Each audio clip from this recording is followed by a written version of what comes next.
자, 유튜브 대전 이제 하루하루 앞으로 다가오고 있습니다. 승자는 과연 누가 될까요? 자, 6월 3일, 그러니까 오늘이 5월 31일이니까 사흘 후면 유튜브 대전이 펼쳐집니다. 이 두 사람 간의 대전인데요. 자, 영상으로 준비되어 있습니다. 만나보시죠.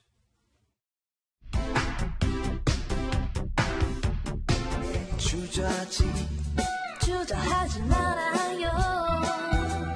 내가 이렇게까지 해야 됩니까? 대한민국 세탁기 욕구 한번 돌리고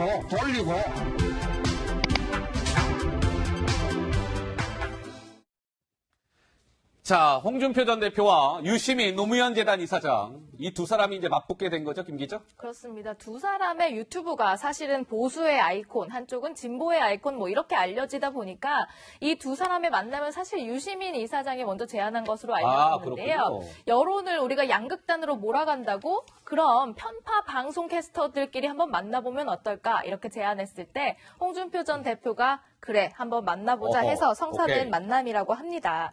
두 사람 다 아주 독한 혀로 유명한데요. 기싸움이 그만큼 예상되는 이때에 신경전을 예고편에 또 담았습니다. 그 예고편에 담긴 신경전도 함께 보고 오시죠.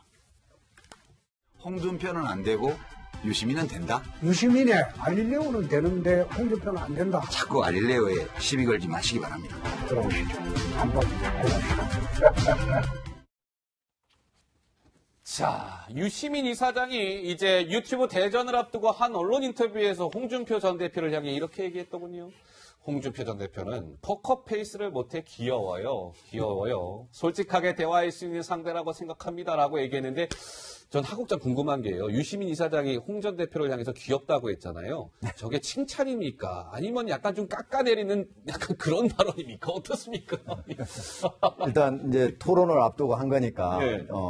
포커페이스를 못하니까 말을 할 때 막말이 중간에 나올 수도 있고 논리적으로 잘 전개를 못할 수도 있고 이런 측면에서는 유시민 전 의원이 상당히 여러 가지로 유리한 측면이거든요. 말을 논리적으로 하는 측면. 그런 측면에서 제가 보기에는 약간 이제 홍준표 대표를 이제 좀 깎아내리는 측면이 없지 않다. 이따 생각을 하고 아까 이제 우리 김민희 기자가 유시민 이사장 측에 이사장이 먼저 제안했다는데 그건 아니고 유시민 이사장 그 밑에 이제 거기 있는 PD도 있지 않습니까? 저 알릴레오 만드는 그쪽에서 먼저 이제 이쪽에 연락을 해가지고 하면 그러면 유시민 이사장도 좋다고 하면 나 하겠다 해가지고 이제 시작이 된 거고 지금 어쨌든 강남의 스튜디오를 빌렸다고 합니다. 강남에? 예, 4시간 찍을 걸로 빌렸다고 하니까 적어도 이제 2시간짜리를 현재 녹화를 해가지고 내보내려고 하는 거거든요. 근데 4시간을 빌린 걸로 봐서는 거의 상당한 10시부터 이제 새벽 2시까지는 할 것으로 이렇게 예상이 되고 그 이상 갈 수도 있을 것 같고 어쨌든 홍준표 홍카콜라 측에서는 하나도 거의 다 편집하지 않냐고 4시간이면 4시간도 가능한 한 다 내보내겠다 하는 입장이라고 그럽니다. 저는 어떻게 보면 세기의 대결 아니겠습니까? 지금 홍준표 대표도 사실은 이 독설가라고 하지만 사실은 말의 달인이기도 하고 그다음에 유시민 이사장이 아마 좀 토론의 달인으로 이미 알려져 있는 분이기 때문에 두 분의 정말 진검승부가 많은 사람이 관심을 가질 건데 이게 왜 성사가 됐을까? 저 개인적으로 생각해보면 왜 성사가 됐을까요? 그래도 다 정치인들이고 또 유시민 의원이 안 한다고 하지만 정치인이라고 우리가 분류를 해보면 유시민 이사장 입장에서는 손해볼 게 없다고 저는 생각해요. 왜냐하면 홍준표 대표하고는 4시간을 하든 6시간을 하든 아까 나온 것처럼 귀엽다고 하잖아요. 한 수 일하고 자신이 생각하는 거예요. 어차피 포카페이스가 아니고 말을 하다 보면 말이 꼬이거나 막말이 나올 거고 그러면 자기는 오히려 환하게 웃으면서 설득력 있는 논리로 해버리면 어차피 싸움을 이길 거라는 생각이 있기 때문에 싫은 게 아니고 오히려 두 양쪽 진보와 보수의 유튜브의 대각끼리 싸웠을 때 자기가 판정승 내지는 완승했다는 평가를 받을 수 있는 자신감이 있다고 보이고요. 홍준표 전 대표는 왜 응했느냐? 왜 응했을까요? 요즘 잘 아시지만 황교안 대표 뜨면서 존재감이 많이 작아졌잖아요. 후바심이 난다. 그렇죠. 황교안 대표가 지금 막 뜨고 있고 보수가 거기로 결집하고 있는 모양새인데 홍준표 전 대표 사실 아직까지는 대권에 대한 이 의지를 완전히 버린 건 아니지 않습니까? 그러면 이 존재감이 좀 사그라들고 있을 때 유시민 이사장의 싸움을 걸어오면 마다할 리가 없죠. 흥행이 되는 큰 단판 승부기 때문에 그래서 아마 홍준표 전 대표 입장에서 흔쾌히 맞았을 것 같습니다. 자, 근데 이제 어떻게 보면 이제 유시민 이사장이 이제 토론의 달인이라고 하지만 사실은 토론하는 과정에서 좌중을 휘어잡고 관심을 확 끌게 하는 거는 또 홍준표 대표만한 사람이 또 없거든요. 그런 측면에서 홍준표 대표 측에서는 이걸 생방으로 내보내자. 바로 내보내는 것이 현장에서 바로 내보내는 게 그러게요. 유리하다고 이렇게 판단했는데 또 이제 저쪽 노무현 유시민 재단의 이사장 유시민 이사장 쪽에서 이제 이걸 녹화해서 나중에 편집해서 내보내자 하니까 아마 그 분량의 차이가 제가 보기엔 날 것 같아요. 분량의 차이가 논리적으로 한 것만 잘 정리를 해가지고 유시민 이사장 측이 낸다면은 예. 이쪽은 아마 현장의 분위기도 알 수 있고 거의 가감없이 그 내용을 그대로 보여줌으로써 예. 오히려 승부를 내려고 하지 않을까 알겠습니다. 이렇게 예상을 합니다. 예. 하여튼 많은 사람들이 지켜보게 될 것 같습니다. 그렇죠? 예. 근데 홍준표, 유시민 이 두 사람 간에는요. 2007년 대선을 앞두고 한 TV 방송에서 약간 토론을 펼친 적이 사실 있었습니다. 바로 이때였죠. 영상으로 준비되어 있습니다. 잠깐 보고 오시죠. 대통령 그런 잘하셨겠죠. 그러니까 대통령이 부러워요. 제가. 모든 걸 대통령 탓으로 돌릴 때 그렇게 행복한데. 돈이더라도 집권을 한번 해봤으면 좋겠어.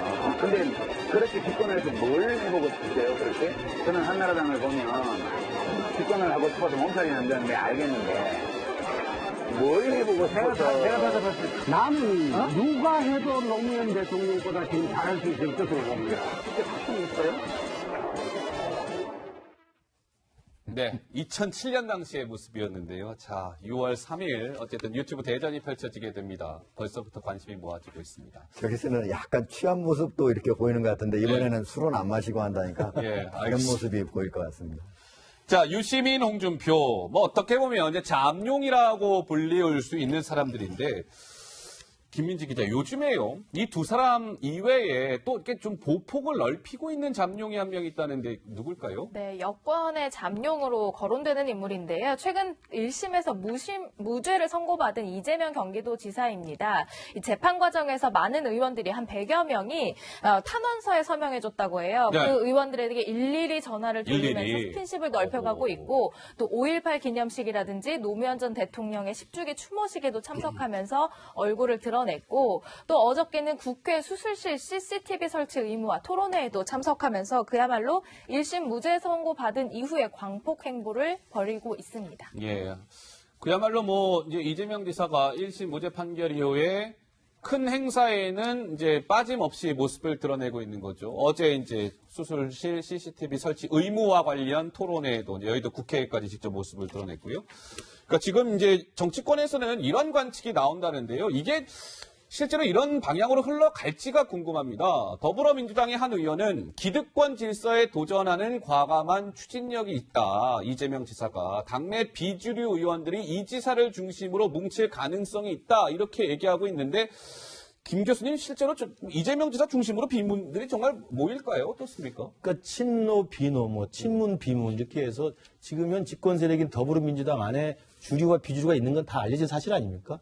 그리고 지난 2016년 그래서 대선 후보 경선에서도 결국 친노 주류가 결국 문재인 후보를 사실 옹립하는 데 큰 힘을 쏟았고 거기에 일단 대항하는 게 이제 이재명 지사하고 안희정 지사가 나왔던 거기 때문에 결국은 민주당 안에 공존하고 있는 이 주류와 비주류 사이의 갈등이라는 것은 사실은 아직은 드러나지 않고 있지만 내연에 있는 건 사실입니다. 네. 근데 이제 이재명 지사가 어쨌든 1심에서 큰 짐을 덜었잖아요. 무죄가 나왔기 나왔으니까요. 때문에. 그러면 예. 대선 행보를 할 것이라고 보이고 대선 행보를 할 것이라고 보이는데 그러면 친문 진영의 지금 유시민 이사장은 아직까지는 정치를 안 한다고 지금 계속 단언을 하고 있고 예. 그러면 친문 진영에서는 친문의 핵심 주자로서 내세울 만한 사람이 아직은 없지 않습니까? 김경수 지사가 지금 재판 처리 중이고 예. 거기는 지금 유죄 판결 나 있는 상태이기 때문에 그렇다고 한다면 친문 진영의 주자가 불투명한 상황에서 비문 진영에서 그러면 이재명 지사 중심으로 모일 수 있는 가능성은 항상 남아있죠. 남아있다. 근데 그게 뚜렷한 움직임이 보이고 있지는 않습니다. 아하. 왜냐하면 내년에 총선이기 때문에 총선에서 배지를 갖고 살아남아야 2년 뒤에 대선 때 비문이 모일 거 아닙니까? 그러니까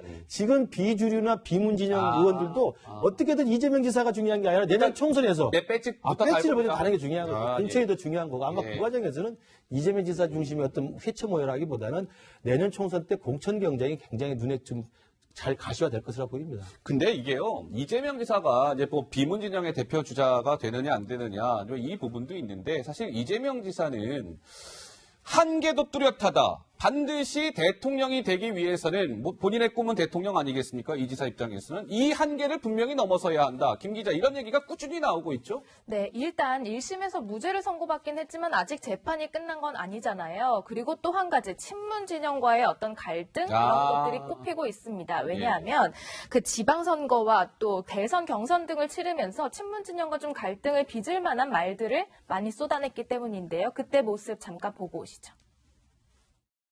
이재명 시장이 아주 잘 하고 있는 것은 맞고요. 정말 사이다 맞습니다. 제가 들어도 뭐 시원합니다. 어쨌든 사이다는 금방 또 목이 마르잖아요. 탄산음료가 밥은 아니죠. 고구마는 배가 든든합니다. 저는 굳이 재밌게 얘기하자면 목마르고 배고프고 이럴 때는 갑자기 고구마 먹으면 목 취하잖아요. 목 좀 죽이고 사이다로 그러고 난 다음에 고구마로 든든하게 배 채우고 열심히.